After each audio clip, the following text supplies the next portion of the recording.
तो दोस्तों इस वीडियो में क्विकली बात कर लेते हैं कुछ ऐसी कंपनीज के बारे में जो अभी 52 वीक लो के आसपास अपना आ चुकी है। काफी ज्यादा गिरावट इन कंपनीज में देखने को मिली है। ऑब्वियसली रीजन इकोनॉमिक रीजन नहीं है, इन कंपनीज से रिलेटेड नहीं है, मैक्रो एनवायरनमेंट खराब हुआ है इसलिए ये गिरावट आपको देखने को मिली है। लेकिन इनमें से काफी सारी ऐसी कंपनीज हैं जो अच्छे प्राइजेस पे इस वक्त अवेलेबल है, जहां पर एक अच्छी लंबी अपॉर्चुनिटी आपको मिल सकती है।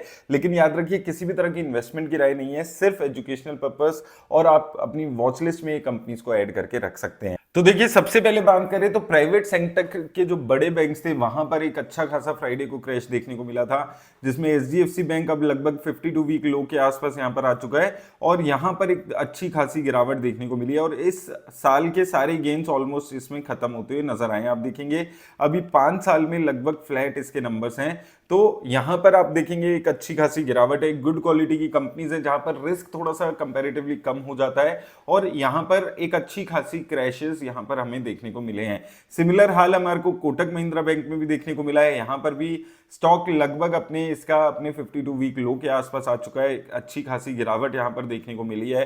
प्राइवेट बैंक में जो बड़े बैंक्स हैं वहां पर सभी में एक अच्छी खासी गिरावट आपको देखने को मिली है, और जितने भी गेन्स थे अभी इन बैंक्स के, जो पिछले 1-2 सालों में एक अच्छे गेन्स में ये बैंक्स आ गए थे, वो सारे अभी यहां पर निकलते हुए नजर आए हैं। इसके अलावा भी अगर हम देखें आईसीआईसी बैंक की बात करें तो वहां पर भी एक अच्छी गिरावट है। यहां पर भी आप देखेंगे तो लगभग 52 वीक लो के आसपास आते हुए नजर आया है, और यहां पर भी जो गेन्स थे वो खत्म होते हुए यहां पर नजर आए हैं। तो ये तीनों ही जो बड़े बैंक्स थे वहां पर एक अच्छी खासी गिरावट देखने को मिली है। इसके अलावा देखिए कुछ कंपनियां जैसे कैम्स की बात करें तो अगर हम म्यूचुअल फंड पे भरोसा रखते हैं कि आने वाले टाइम में म्यूचुअल फंड अच्छा करेंगे, म्यूचुअल फंड इंडस्ट्री ग्रो होगी, तो ये कंपनी अपने आप ग्रो हो जाएगी। अब अच्छी बात यहां पर क्या हुई है कि पॉजिटिविटी ये है बस कि ये जो इसकी प्राइस टू अर्निंग है ये लोएस्ट प्राइस टू अर्निंग पे इस वक्त ट्रेड कर रही है, 52 वीक लो के आसपास आ चुकी है।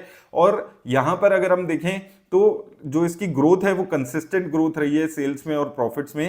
तो लंबे टाइम में अगर आप देखते हैं 15-20% की एक कंसिस्टेंट प्रॉफिट और सेल्स में ग्रोथ दिखाने में ये कंपनी हमेशा सक्सेसफुल रही है, लेकिन उसके बाद भी यहां पर गिरावट है। तो मुझे लगता है 550 से 600 की रेंज में अगर इसके प्राइसेस आते हैं अगले वीक अगर गिरावट में, तो एक अच्छी अपॉर्चुनिटी होगी। देखिए जल्दबाजी मत करिएगा किसी भी कंपनी में, let's see crude oil prices और वो सारी चीजों कैसे डेवलप होती है। अगर यहां से बेटर अपॉर्चुनिटी मिलती है तो इन कंपनीज में एक लॉन्ग टर्म के हिसाब से आपको अपॉर्चुनिटी मिल सकती है। सिमिलर अगर हम बात करें सीडीएसएल, यहां पर भी एक जबरदस्त गिरावट है, लेकिन गिरावट के बाद भी थोड़ी सी वैल्यूएशन इसकी अभी भी एलिवेटेड है, क्योंकि थोड़े से जो रिटर्न्स है वो सारी चीजें यहां पर नहीं आई थी, और यहां पर ये भी 52 वीक लो के आसपास है। लेकिन मुझे लगता है यहां पर और 100 पॉइंट्स की गिरावट का वेट आपको जरूर करना चाहिए। 1200 के आसपास है, 1100, 10, 1050, ये लेवल रेंज काफी इसमें अट्रैक्टिव रेंज रहने वाली है, जहां पर प्राइस टू इसकी जो रिस्क रिटर्न है वो आपको अच्छी हो जाएगी। ये अगर आप देखेंगे 1150 रुपए के आसपास एक अच्छा सपोर्ट रहा है इस कंपनी का, तो 1150, ये रेंज ज्यादा यहां पर बेटर है। लेकिन यहां पर अगर हम देखें इसके जो रिजल्ट्स हैं वो लगभग पिछले 1-1.5 साल से फ्लैट हो चुके हैं, बहुत ज्यादा ग्रोथ नहीं देखने को मिली है। इवन सेल्स में और प्रॉफिट में 1 साल में थोड़ी सी गिरावट है, तो वो भी एक रीजन है कि ये कंपनी थोड़ी सी ओवर वैल्यूड हो गई है। तो अच्छी कंपनी है, गुड क्वालिटी की कंपनी है, लेकिन अभी भी काफी महंगी है। तो मुझे लगता है यहां से अभी फर्दर इसकी गिरावट के चांसेस हैं, और ज्यादा यहां पर 10-20% की गिरावट यहां पर मुमकिन है, और वहां से थोड़ा सा ये थोड़े से जो रिस्क रिवॉर्ड है वो इस कंपनी में बेटर होगा। अभी भी थोड़ा सा यहां पर वेट करने की जरूरत है, 1000 रुपए के आसपास एक अच्छी अपॉर्चुनिटी यहां पर मिल सकती है। इसके अलावा देखिए बैंक जो हॉस्पिटल सेक्टर्स हैं वहां पर भी गिरावट देखने को मिली है, और एक अच्छे ग्रोथ हॉस्पिटल्स ने इंडिया में दिखाई है, जिसमें से एक यथार्थ हॉस्पिटल है। यहां पर आप देखें तो अच्छी खासी गिरावट है, 850 से 650 के आसपास इसके कंपनी के शेयर आ चुके हैं। और यहां पर ग्रोथ की बात करें तो रिसेंटली हाईएस्ट एवर प्रॉफिट्स थे, हाईएस्ट एवर सेल्स यहां पर दिखाई थी, तो उस एंगल से भी काफी अच्छे इंटरेस्टिंग है। सेल्स और प्रॉफिट की ग्रोथ देखें तो कंसिस्टेंट सेल्स और प्रॉफिट की भी ग्रोथ यहां पर रही है, और शेयर भी अभी लगभग 1 साल में 66% के आसपास की रिटर्न्स दे चुका है। और यहां से अगर आप देखें इसकी ईयर ऑन ईयर सेल्स की ग्रोथ देखें तो बहुत अच्छी सेल्स की ग्रोथ है, 215 करोड़, फिर 375, 478, और अब 1100 करोड़ के आसपास की सेल्स पहुंची हुई है। और प्रॉफिट की भी यहां पर अगर आप बात करें तो देखिए डबल हुए हैं कई सालों में, तो पहले 20 करोड़ से 44, 66, अब थोड़ी सी जो ग्रोथ है, ग्रोथ की रेट है वो डेफिनेटली अभी यहाँ पर स्लो होगी, क्योंकि पहले बहुत छोटी कंपनी थी, वहां से अभी यहाँ से ग्रोथ आई है। तो हो सकता है थोड़ी सी ग्रोथ में आपको कमी देखने को मिले, लेकिन अभी भी अगर हम देखते हैं वैल्यूएशन, अगर आप बाकी बैंक्स के, बाकी हॉस्पिटल्स के हिसाब से देखेंगे, आपको ऑन एन एवरेज बाकी हॉस्पिटल्स की 60-70 के आसपास की ऑन एन एवरेज आपको प्राइस टू अर्निंग दिखेगी। वहीं यहाँ पर थोड़ी सी वैल्यूएशन भी सस्ती यहाँ पर नजर आएगी आपको, कहीं 98 है, कहीं 69, 60, 70 के आसपास आपको वैल्यूएशंस दिखती है। वैल्यूएशंस भी थोड़ी सस्ती है और ग्रोथ भी यहाँ पर एक कंसिस्टेंट ग्रोथ ये कंपनी देती हुई नजर आई है। तो दोनों एंगल से अगर हम देखते हैं तो ये एक अच्छी ऑप्शन है ऐड करने के लिए for long term growth perspective. यहां पर भी फर्दर अगर हम देखें, अभी रिसेंटली ये इसकी शेयर में 550 तक ये शेयर गया था, उसके बाद से उछाला है, अब डाउनसाइड शुरू हुई है। देखिए कोई भी कंपनी इस वक्त आपको ऐसे ऐड नहीं करनी है कि जो डेली गिर रही है और आप बीच में एंटर कर लें। जब तक स्टेबल नहीं होते हैं प्राइस, वहां पर आपको वेट करना है। जब स्टेबल होगा, चाहे 2% ज्यादा महंगा खरीद लें, लेकिन जब किसी एक प्राइस पे स्टेबल होगा तब ऐड करने के बारे में किसी भी कंपनी को आपको हमेशा सोचना है।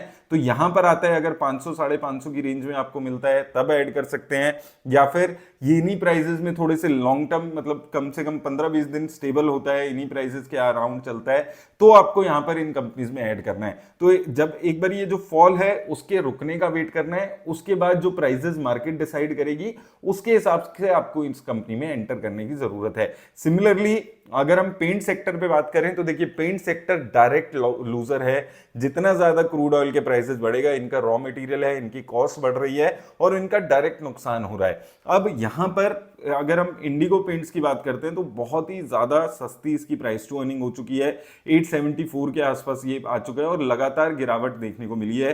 52 वीक लो से भी नीचे इस वक्त चलते हुए नजर आ रहा है। फ्रेश 52 वीक लो इसने बनाया है। इवन अगर आप देखें इसका लाइफ टाइम लो है ये, जब से ये कंपनी लिस्ट हुई है, ये पहले 2000-2500 तक गई थी, उसके बाद गिरावट आके 1000 पे आई थी, फिर तेजी देखने को मिली थी, और अगर आप देखें अभी ये लाइफ टाइम लो 873 के आसपास चलते हुए नजर आ रहा है। तो डेफिनेटली कंपनी अच्छी है, लेकिन अभी पेंट सेक्टर में दिक्कतें चल रही हैं। और यहां पर अगर हम इसकी कंपनी की ओवरऑल चीजें भी देखते हैं, अगर सेल्स की बात करें तो सेल्स थोड़ी सी फ्लैटन हुई है, इसके प्रॉफिट्स में थोड़ी सी यहां पर फ्लैटन होते हुए नजर आए हैं, लेकिन ये ओवरऑल इंडस्ट्री में ही डी ग्रोथ आपको देखने को मिली है।